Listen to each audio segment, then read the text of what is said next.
Trump ने announce किया, इस बात पर ईरान का भी ट्वीट आया और उन्होंने अपनी तरफ से कहा कि हमारी जो सुप्रीम नेशनल सिक्योरिटी काउंसिल है उसने 2 हफ्ते के सीज फायर को परमिशन दे दी है।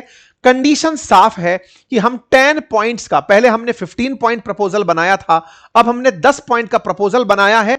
उस प्रपोजल को अमेरिका मानने को तैयार हो गया है, इसलिए हम लोग मानने को तैयार हो गए हैं।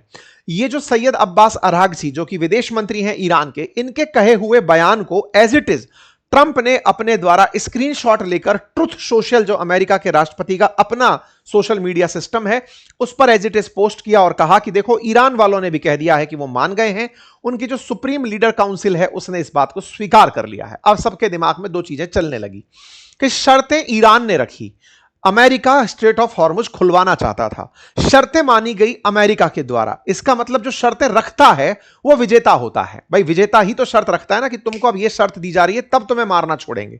तो ऐसे में ईरान ने शर्तें दी हैं अमेरिका को, तो इसका मतलब अमेरिका जीत गया। लेकिन अमेरिका के राष्ट्रपति का पीआर चलना चालू हुआ। कैरोलिना लेविट बाहर निकल कर आती हैं, वो कहती हैं वाह ट्रंप, आपने पहले ही कहा था मैं 40 दिन में युद्ध रोक दूंगा। ये उनकी खुद की पर्सनल प्रेस सेक्रेटरी हैं, उन्होंने तारीफ में पुल बांध दिए कि ट्रंप जीत गए हैं। अमेरिका ने इसे अपनी जीत करार दिया, लेकिन ऑन व्हाट बेसिस किसी को समझ नहीं आया। इनके जितने भी चहेते थे वो लोग कहने लगे कि हम जीत गए हैं। ईरान ने कहा बिल्कुल आप ही जीते होंगे, हमने 10 पॉइंट रखे थे, उन 10 पॉइंट को सुन लो, दुनिया वालों डिसाइड कर लो कि जीता कौन। पहला पॉइंट रखा था कि कोई भी हमला हम पर नहीं होगा, नंबर 1। नंबर 2, आप हमारा जो ईरान का कंट्रोल है स्ट्रेट ऑफ हॉर्मुज पर उसको बनाए रखोगे, कोई और स्ट्रेट ऑफ हॉर्मुज पर कंट्रोल नहीं करेगा, हम करेंगे। नंबर 3, हम यूरेनियम एनरिच करेंगे, इसको आप रोकेंगे नहीं। ईरान की एम्बेसी जो मलेशिया में है उसने पोस्ट किया है ये एनरिचमेंट ऑफ यूरेनियम, जिसको खत्म करने के लिए अमेरिका और इजराइल आए थे, बोले हम जारी रखेंगे। साथ ही साथ हमारे ऊपर सभी प्राइमरी सैंक्शंस हटाए जाएंगे। सोचो ट्रंप पिछले कार्यकाल में काटसा लगाए थे इनके ऊपर, हमारे ऊपर सभी सेकेंडरी जो सैंक्शंस हैं, मतलब अगर ईरान से तेल भारत खरीद रहा है तो कोई प्रतिबंध नहीं लगेगा उन देशों पर, ना हम पर, ये सारे सैंक्शंस आप हटाओगे। इसके साथ साथ यूएन सिक्योरिटी काउंसिल के अंदर जो हमारे ऊपर प्रतिबंध लगे हैं वो सब हटाओगे। साथ ही साथ आईएईए जो इंटरनेशनल एटॉमिक एनर्जी एजेंसी है उसके जो गवर्निंग काउंसिल्स रेजोल्यूशंस हैं उनको रद्द करोगे। साथ ही साथ हमारा जो नुकसान हुआ है उसका आप पैसा दोगे, कंपनसेशन आप हमें पे करोगे। साथ में अमेरिका की जितनी भी फोर्सेस हैं गल्फ कंट्रीज में उन्हें यहां से हटाओगे, इन क्षेत्रों से उन्हें पीछे लेकर जाओगे। और तो और आप इस पूरी की पूरी लड़ाई को रोकते हुए लेबनान पर भी हमला नहीं करोगे, ये पॉइंट है। अब मुझे ये बता दो, हमला नहीं करोगे ये एक शर्त, यूरेनियम एनरिचमेंट करोगे दूसरी शर्त, बड़ी शर्तें। तीसरा, जितना नुकसान हमारा हुआ है सारी भरपाई करोगे, हम पर लगे सारे प्रतिबंध हटाओगे, स्ट्रेट ऑफ हॉर्मुज पर हमारा कंट्रोल बना रहेगा, इसे आप मानोगे, लेबनान पर हमला नहीं करोगे। ये शर्तें ईरान ने रखी हैं अमेरिका के सामने, और अमेरिका ने अपने सोशल मीडिया हैंडल्स पर, ट्रंप ने खुद इस बात को मेंशन किया है कि 10 पॉइंट का प्रपोजल हमें मिला, 10 पॉइंट का प्रपोजल हमें मिला जिस पर हम एग्री करने को तैयार हैं। कुल मिलाकर के ईरान की शर्तें थी, अमेरिका मान रहा था, तो विजेता ऑब्वियसली यहां पर ईरान प्रतीत हुआ। सबसे बड़ा सवाल यह है कि ईरान को विजेता बनाकर ट्रंप जिंदा तो नहीं रह सकते, उनके तो जीत की बीमारी है, उन्हें तो दुनिया में लगता है कि शांति उनकी वजह से आई है। I'm sorry। तो ऐसे में अगर ऐसी स्थितियां बनती हैं तो क्या ट्रंप को ये सारी बातें जब पब्लिकली सबके सामने आ गई हैं ये पता चलेगा तो वो मान जाएंगे? यही सबसे बड़ा सवाल है कि क्या ये सीज फायर वाकई में 2 हफ्ते चलेगा भी, या फिर ट्रंप ने फिर से टाइम बाय कर लिया 2 हफ्ते का कि 2 हफ्ते तक हम गोला गाली नहीं चलाएंगे। ये सारी बातें यहां निकल कर आती हैं। ठीक है साहब, ईरान के सुप्रीम लीडर ने हमले रोकने के अपनी तरफ से आदेश जारी किए, कहा कि अब ईरान 2 घंटे के बाद में किसी भी देश पर कोई हमला नहीं करेगा। बाकायदा ईरान के लोग इस बात का जश्न मनाने के लिए सड़कों पर उतरे, तस्वीरें निकल कर आई, तस्वीरों में साफ था कि ईरानियंस बड़ी तरीके से खुश हैं और अपनी तरफ से वो इजराइल और अमेरिका के खिलाफ अपनी कामयाबी को जीत डिक्लेयर कर रहे हैं। ट्रंप ने इसे अपनी तरफ से लिखते हुए कहा कि एक big day for world peace, दुनिया में शांति स्थापित हो गई है, हमने स्ट्रेट ऑफ हॉर्मुज खुलवा दी है। ट्रंप की इस जीत को लोगों ने अपनी अपनी तरीके से लिया। सबने, ईरानियन टीवी ने सबसे पहले इसको ऐसे लिखा कि ट्रंप ने एक्सेप्ट कर लिया है ईरान की कंडीशंस को युद्ध खत्म करने के लिए। बाकायदा ईरान की एम्बेसी मलेशिया, इन सब ने ईरान द इनडोमिनेटेबल, साथ में unconditional surrender to accepting all Iranian terms, ये पूरी तरह से बातें लिखी गई। यानी कि ईरान ने हर जगह एक ही बात फैलाई कि साहब ट्रंप आपने हमारे प्रपोजल मान लिए हैं, ट्रंप हमारे सामने झुक गए हैं, हर तरफ से एक ही खबर आप, और फिर खमनेई के पुराने ट्वीट निकलकर आने शुरू हुए कि हम एनिमी को घुटने पर ले आएंगे। तो ईरान की जो एम्बेसी इंडिया में है उसने कहा कि आपने हमें सिखाया था, हमने कर दिखाया। ट्रंप को तस्वीरों में एक शांति झंडे के साथ दिखाया गया। एक लीगो वीडियो वायरल हुआ जिसमें दिखाया गया कि ईरान की जीत कैसे हुई, इसके पीछे की कहानी बताई गई कि बोले ट्रंप ने जब धमकी दी ना कि हम ऐसा कर देंगे, ईरानियंस तैयार हो गए थे कि ठीक है आप आओ, गोला मारो, पावर प्लांट फोड़ो, ब्रिजेस तोड़ो, रेल बंद कर दो, सब कर दो, लेकिन इसके बदले में आपने जितने भी देशों के अंदर पैसे लगवाए हैं, मिडिल ईस्ट के जितने भी देश हैं, यूएई है, सऊदी है, बहरेन है, कुवैत है, ओमान है, इन सब में हम इतने हमले करेंगे कि ये असल मायने में स्टोन एज में चले जाएंगे। हमारे इन हमलों से उन देशों के अंदर बिजली, उनकी कनेक्टिविटी, उनका पानी, उनके अंदर आई हुई विदेशी कंपनियां, उन सबको हम बर्बाद कर देंगे।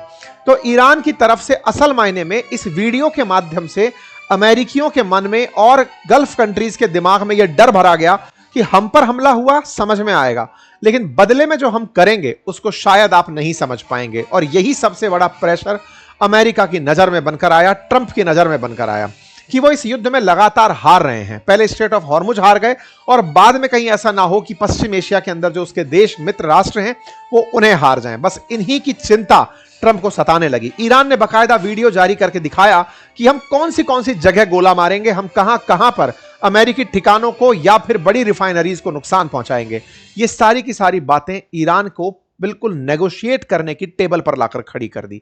इसी वजह से ट्रंप के बारे में मजाक बनते हुए लिखा गया, जब ट्रंप ने युद्ध शुरू किया था तब स्ट्रेट ऑफ हॉर्मुज खुली थी, आज जब वो ओपन करने की बात कर रहे हैं, वो असल मायने में सीज फायर के माध्यम से इसे ओपन करवा रहे हैं, लेकिन इस बीच में अमेरिका बहुत कुछ दे चुका है। सब तरफ से अब धन्यवाद का समय था, लोगों ने अप्रिशिएट करना शुरू किया। पहले यूके निकल कर आया, शाबाशी दी कि बहुत बढ़िया हो गया, सीज फायर हो गई। फिर जर्मनी के चांसलर निकल कर आए, धन्यवाद दिया, और साथ में पाकिस्तान को धन्यवाद दिया कि चलो भाई पाकिस्तान बहुत अच्छा किया, आपने मध्यस्थता कराई, सीज फायर करा दिया। सब तरफ से, यूक्रेन की तरफ से, इवन ईयू चीफ की तरफ से पाकिस्तान को धन्यवाद दिया गया कि आपने शांति करा दी। तो टेक्निकली पाकिस्तान ने बिचौलिए का काम किया, लेकिन बिचौलिया था या दलाल था ये बात तो हम भारतीय जानते हैं। ऐसा मैं क्यों बोल रहा हूं, असल मायने में ये जो लास्ट एडिटेड वाला पॉइंट था ना, इसको जब आप जाके चेक करोगे तो पता चलेगा इस ट्वीट में कुछ गड़बड़ थी। गड़बड़ ये थी कि इस ट्वीट के ऊपर draft Pakistan PM message on x करके लिखा गया था। मतलब क्या हुआ, शहबाज शरीफ ने अपने ट्विटर हैंडल पर इस लाइन को एज इट इज डाल दिया था, वो हटाना भूल गए थे। उनका हैंडलर रात को सेट होकर के भूल गया कि मुझे ये लाइन हटानी है, तो उन्होंने इस मैसेज के ऊपर से इस वाली लाइन को नहीं हटाया जो अमेरिका से उनको दी गई थी। अमेरिकी लाइन लिखी रह गई। बाद में उन्हें ट्रोलिंग होने पर याद आया कि अरे हमने तो लाइन लिख दी, ट्रंप ने जो कहा वो तो ठीक है, लेकिन हमने ये सारी की सारी लाइन एज इट इज क्यों लिख दी। तो उन्होंने इसको एडिट किया और हटाया। आधा घंटे में हटाने का ऑप्शन होता है, इन्होंने इसको हटाया, और जब ये हटाया तो सोशल मीडिया पर ट्रोलिंग शुरू हो गई। फोर्ब्स ने खुद इस बात को लिखा और कहा कि Pakistan plead to Trump, draft on X post look scripted by someone else.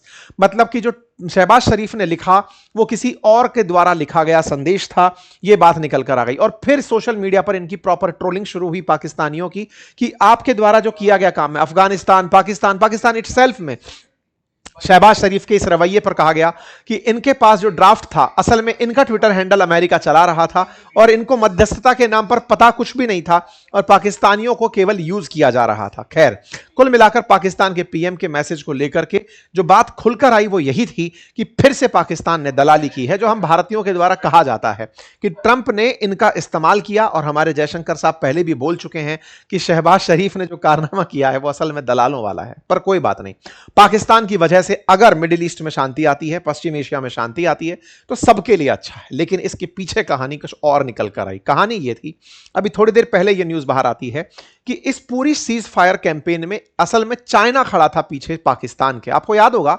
पिछली बार जब इजिप्ट से, सऊदी से और यहां से तुर्की से विदेश मंत्री पाकिस्तान आए थे, तब पाकिस्तान के विदेश मंत्री इशाक डार उड़ करके हवाई जहाज से वांग वी से मिलने के लिए चाइना गए थे। चाइना ने असल में ईरान के साथ में यह मध्यस्थता की है, यह ट्रंप ने एक्सेप्ट किया है। मैंने आपको उन दिनों भी बताया था, यह रिचर्ड निक्सन वाला पूरा ट्रेट है जो एज इट इज फॉलो किया जा रहा था। जब मैंने आपको मैडमैन थ्योरी बताई थी, मैंने कई टीवी इंटरव्यूज वगैरह सब में यह बात को रखा था कि यह कहानी की पूरी प्लेलिस्ट बनी हुई है जो एज इट इज फॉलो हो रही है।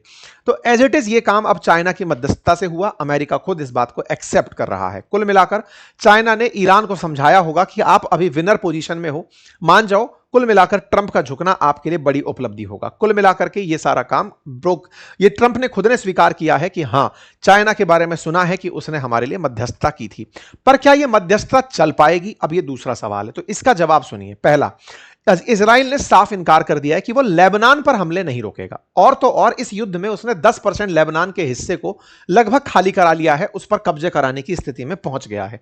तो लेबनान में संघर्ष जारी रहेगा, इजराइल ने बोल दिया है। इसका मतलब इन 10 शर्तों में से एक शर्त तो पहले ही टूटती हुई दिख रही है। इजराइल के प्राइम मिनिस्टर ऑफिस से साफ लिखा आ गया कि लेबनान की शर्त हम मानने वाले नहीं है।